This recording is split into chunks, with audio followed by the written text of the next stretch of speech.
Alhamdulillah walhamdulillah thumma alhamdulillah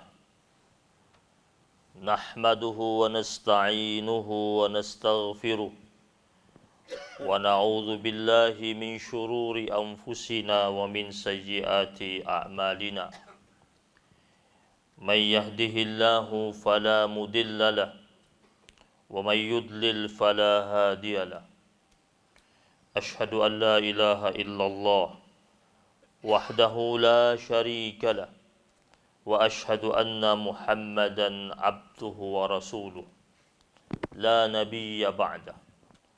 Allahumma salli wa sallim ala hadzal nabiyyil karim wa sallim tasliman katsira.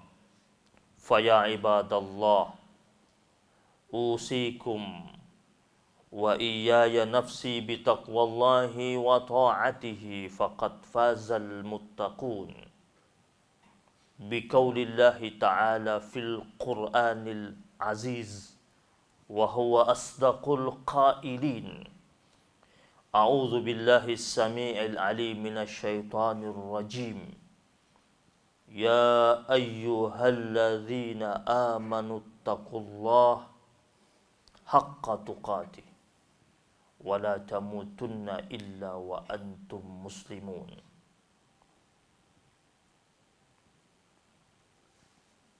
Hadirin sidang Jumat yang dimuliakan Allah Subhanahu wa taala. Pertama dan utama, marilah kita panjatkan puji dan syukur kita kepada Allah Subhanahu wa taala, pencipta kita, yang maha melihat segala macam bentuk perbuatan kita, maha menyaksikan segala macam bentuk sikap kita, maha mendengar segala macam bentuk permintaan dan permohonan kita. Dialah Allah Subhanahu wa ta'ala yang setiap saat, setiap waktu, setiap detik menurunkan rangkaian kenikmatan yang bertubi-tubi dalam kehidupan kita, baik setelah kita memintanya atau sebelum kita memintanya. Bahkan Allah Subhanahu wa ta'ala dengan rahmatnya yang agung lebih banyak menghadirkan buat kita nikmat demi nikmat sebelum kita meminta kepada Allah Subhanahu wa ta'ala. Dan sebagai hambanya, tak ada yang dapat kita lakukan kecuali kita menghadirkan rasa syukur kita yang tertinggi kepada Allah. Syukur yang tak bertepi, syukur yang tidak ada habis-habisnya, syukur yang sama-sama kita mahkotai dengan ketakwaan kita kepada Allah Subhanahu wa ta'ala. Salawat dan salam terus menerus kita persembahkan kepada Rasul pilihan yang selalu indah tutur katanya, bagus akhlaknya, baik perangainya, sopan santun dalam pergaulan, pemimpin agung, panglima yang gagah berani, seorang suami yang bijaksana, pengemban risalah ilahi, penyabar terhadap segala macam bentuk persoalan umat manusia. Nabiyur rahmah, nabi yang kehadirannya menebar rahmat bagi seluruh umat manusia, bahkan seluruh alam semesta. Nabiyut taubah, nabi yang mendidik umatnya bagaimana merintis jalan indah taubat kepada Allah Subhanahu wa ta'ala. Nabiyul huda, nabi yang membawa hidayah, kemudian hidayah tersebut ditebarkan kepada seantero penjuru dunia, yaitu baginda Nabi besar Muhammad sallallahu alaihi wasallam. Semoga kita sebagai umatnya mampu dengan serius dan sungguh-sungguh mengikuti rekam jejak sunnahnya, hingga nanti di yaumil akhir kita dapat dipertemukan dan digabungkan bersama rombongannya Rasulullah sallallahu alaihi wasallam. Dan semoga kita terus menjadi umatnya yang senantiasa tidak pernah lepas dari bersalawat kepada baginda Muhammad sallallahu alaihi wasallam. Sebagaimana pesan sang Rasul, la tusalli alayya salatal batra, janganlah kalian bersalawat kepadaku dengan salawat yang terputus atau salawat yang buntung. Dan para sahabat bertanya kepadanya, kaifa nusalli alaika ya Rasulullah? Bagaimana cara kami bersalawat padamu wahai Rasul? Dan Nabi mengajarkan kepada para sahabat-sahabatnya, ucapkanlah Allahumma salli ala Muhammad wa ala ali Muhammad. Hadirin sidang Jumat yang dimuliakan Allah Subhanahu wa taala. Rasulullah sallallahu alaihi wasallam saat berada pada tahun kedua di kota Madinah, di hari Senin di penghujung bulan Sya'ban, Allah Subhanahu wa taala turunkan firman Allah surat Al-Baqarah ayat yang ke-183. Ya ayyuhalladzina amanu kutiba alaikumus siyamu kama kutiba alal ladzina min qablikum la'allakum tattaqun. Ayat ini disepakati oleh para ulama turun fi yaumil itsnaini min syahri Sya'ban, di hari Senin di bulan Sya'ban, fi sanatis naitaini minal hijrah al-mubarakah, di tahun yang kedua pasca hijrahnya Rasulullah sallallahu alaihi wasallam. Semenjak turun firman Allah ini, maka setelah itu Rasul dan para sahabat-sahabatnya menjalankan ibadah puasa wajib di bulan suci Ramadan. Hadirin sidang Jumat yang dimuliakan Allah Subhanahu wa taala. Puasa yang dijalani oleh kita saat ini adalah perintah Allah Subhanahu wa taala yang Allah Subhanahu wa taala tegaskan dalam hadis qudsi tentang satu-satunya amaliyah ibadah yang Allah langsung yang menilainya. Dalam riwayat hadis qudsi, Allah Subhanahu wa taala berfirman, seluruh amaliyah anak Adam untuk dirinya illa siyam, kata Allah, kecuali puasa. As-sawmu li wa ana ajzi bihi, puasa itu untukku dan aku sendiri yang memberikan ganjaran pahalanya. Ma'asyaral muslimin wa zumratal mu'minin rahimakumullah. Tentu kita semua dapat merenungi sudah berapa kali Ramadan datang dan menghampiri kehidupan kita semenjak kita diwajibkan melaksanakan ibadah puasa.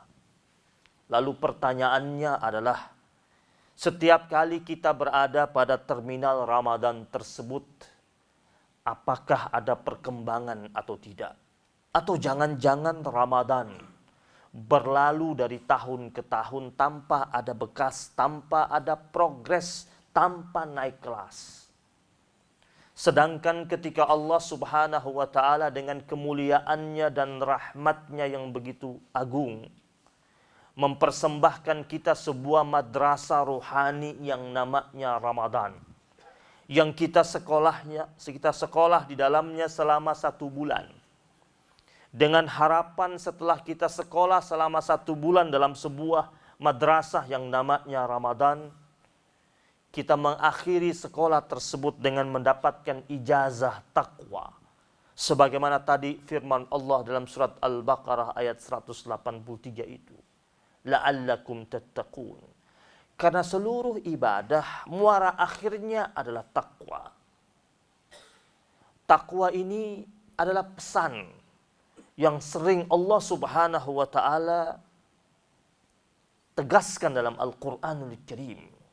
Ada 115 ayat berbicara tentang takwa.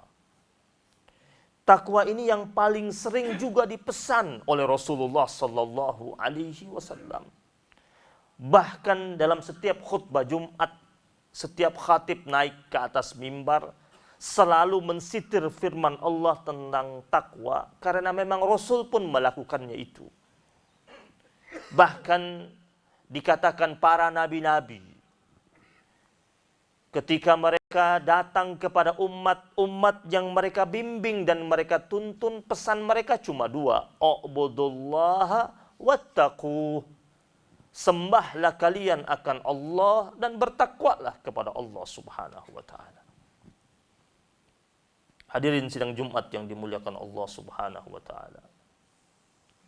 Makna takwa di dalam Al-Qur'an setidaknya memiliki 3 makna besar tentang takwa.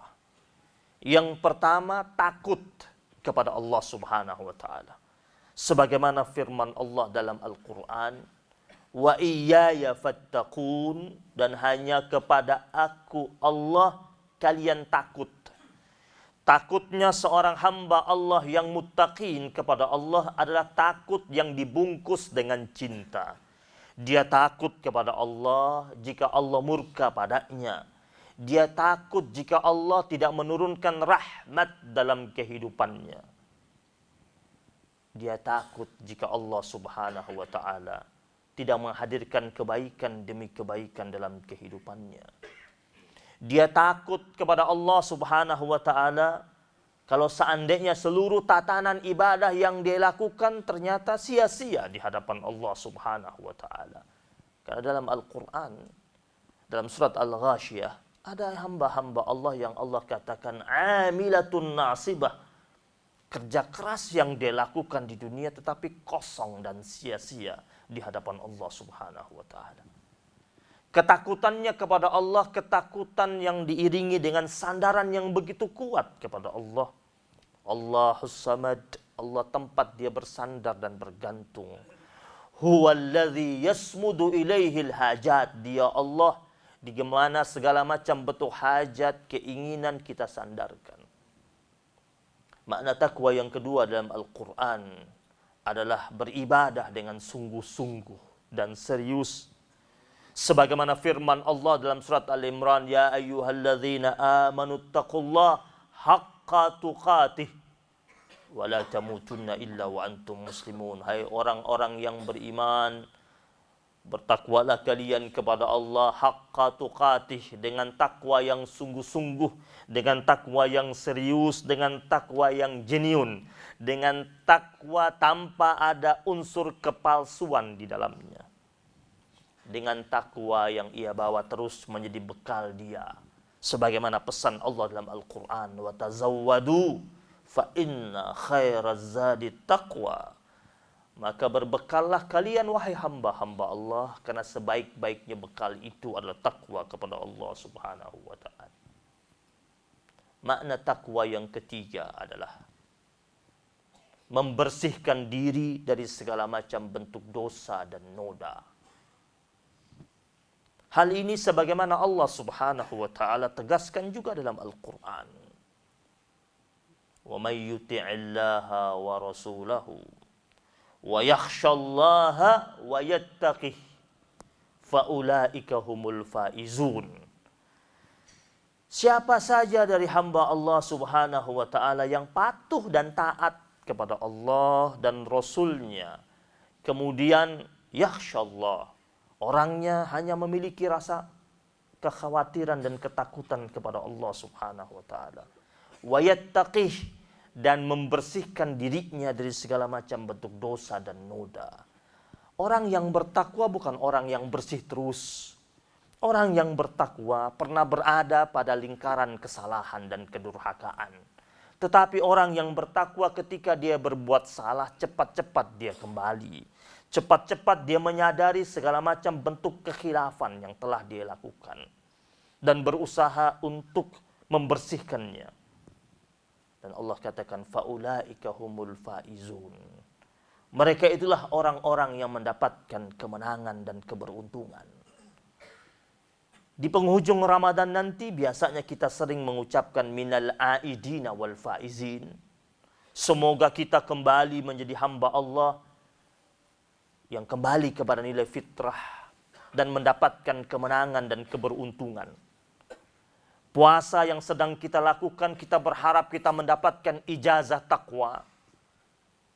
Yang di dalam ijazah takwa tersebut ada poinnya, ada nilainya. Poin dan predikat yang kita dapat adalah hamba-hamba Allah yang Aidul Fitri, kembali kepada nilai fitrahnya semula. Hadirin sidang Jumat yang dimuliakan Allah Subhanahu wa taala.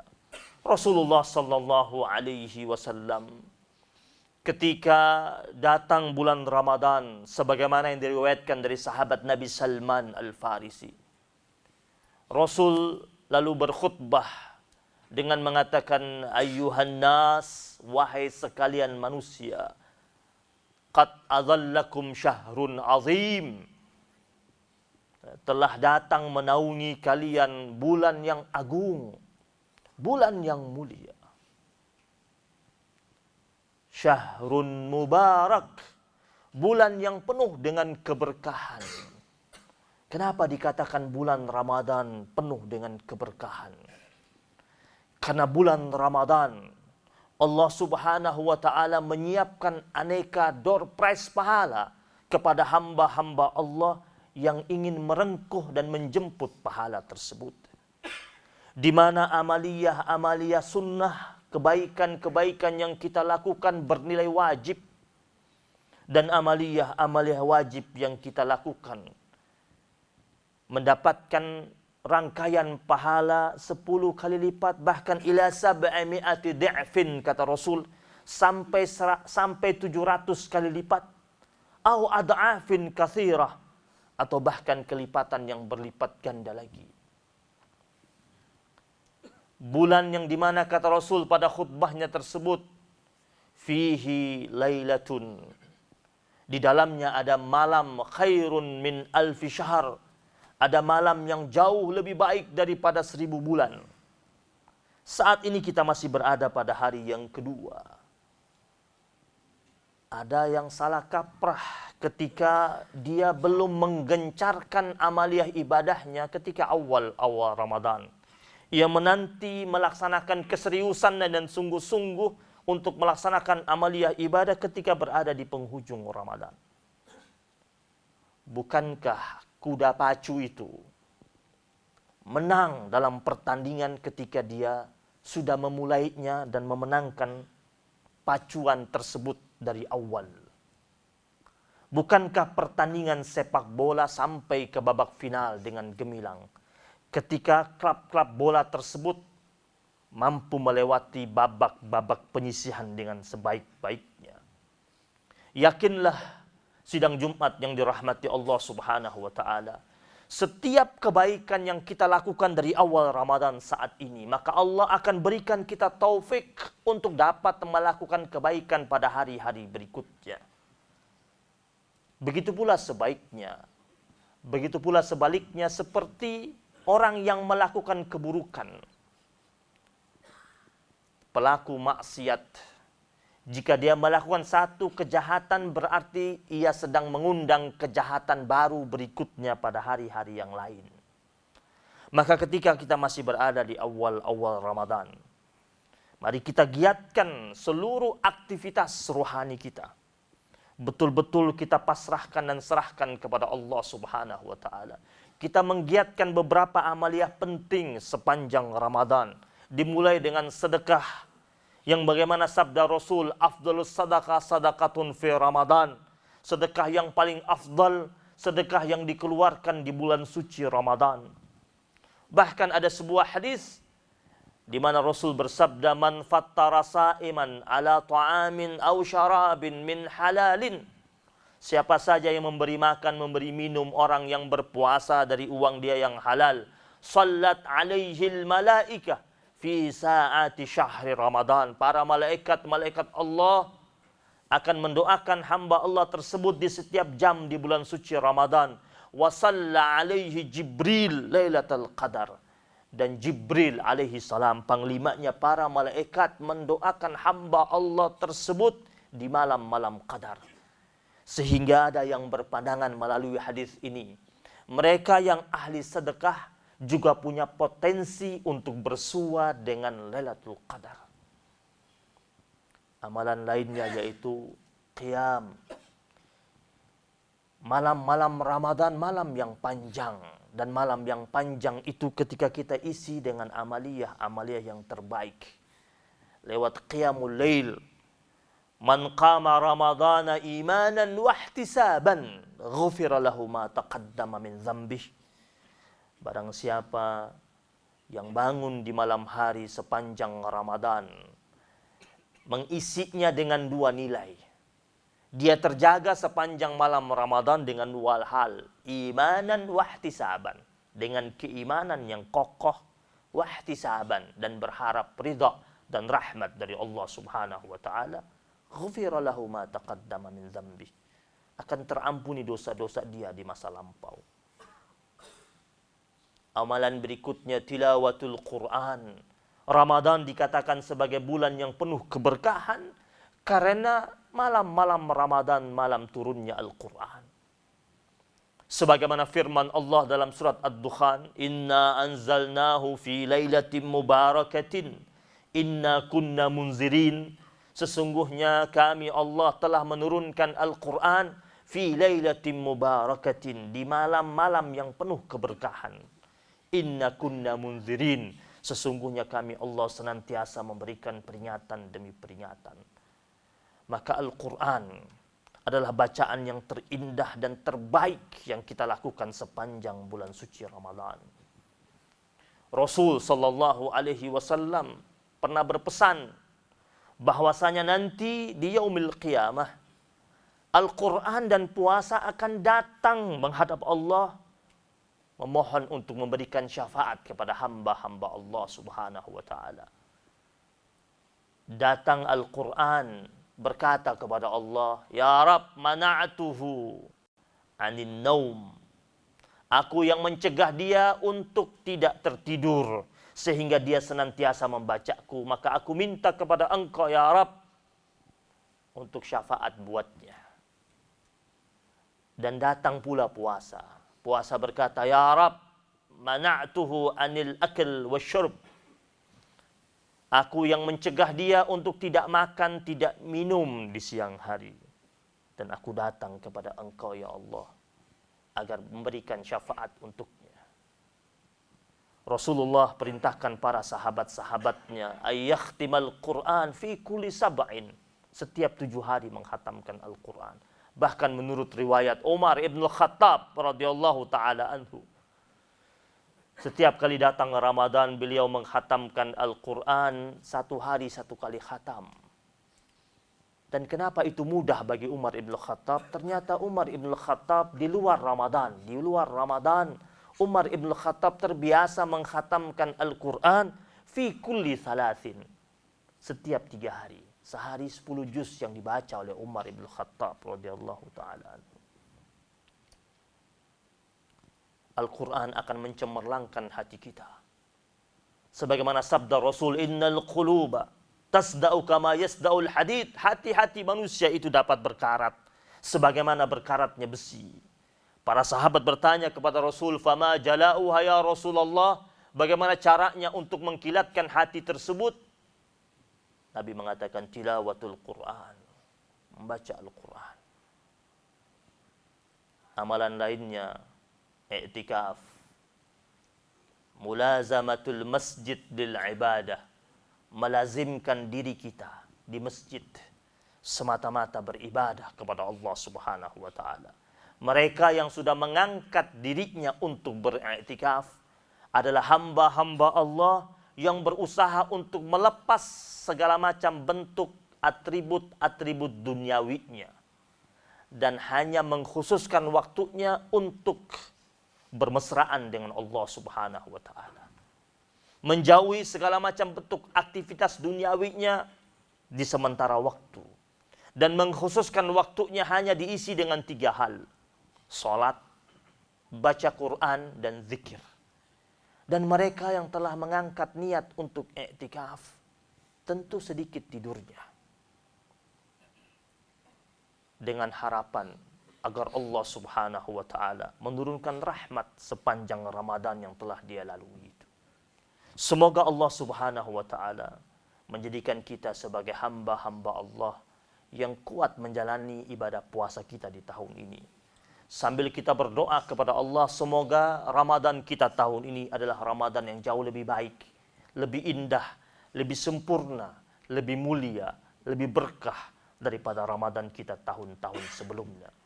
Barakallahu li wa lakum fil Qur'anil Karim wa nafa'ani wa iyyakum bima fihi minal ayati wa dzikril hakim wa taqabbala minni wa minkum tilawatahu innahu huwal ghafurur rahim.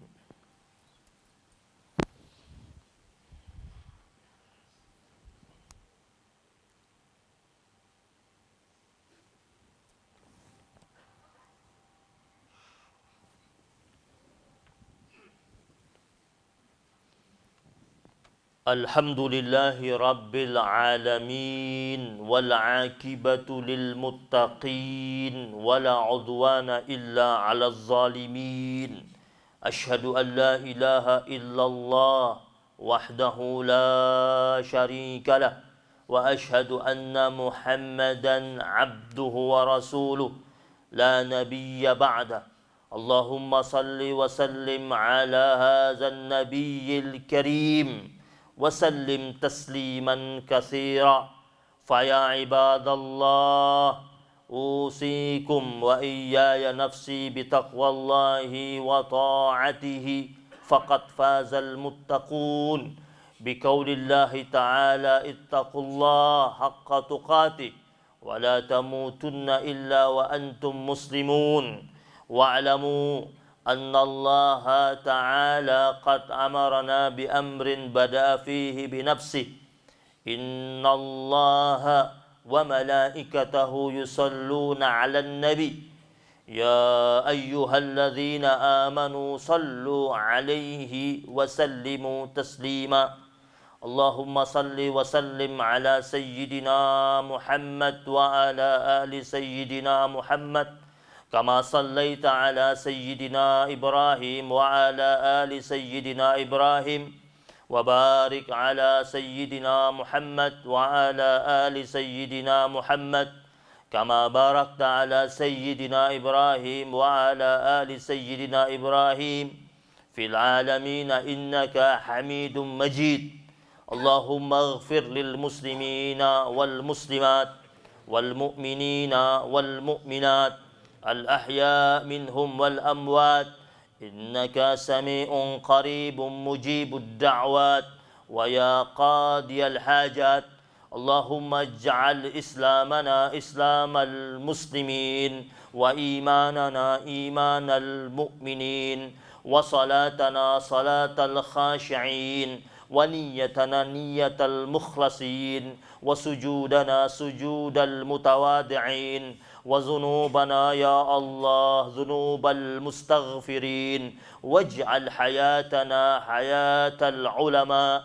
وموتنا بموت الشهداء وأدخلنا الجنة مع الأنبياء عليهم الصلاة والسلام اللهم إنا نسألك خير هذا اليوم وخير ما فيه وخير ما قبله وخير ما بعده ونعوذ بك من شر هذا اليوم وشر ما فيه وشر ما قبله وشر ما بعده اللهم إنا نشهدك ونشهد حملة عرشك وملائكتك وجميع خلقك أنك أنت الله لا إله إلا أنت وحدك لا شريك لك وأن محمدا عبدك ورسولك اللهم اهدنا الصراط المستقيم صراط الذين أنعمت عليهم من النبيين والصديقين والشهداء والصالحين وحسن أولئك رفيقا ربنا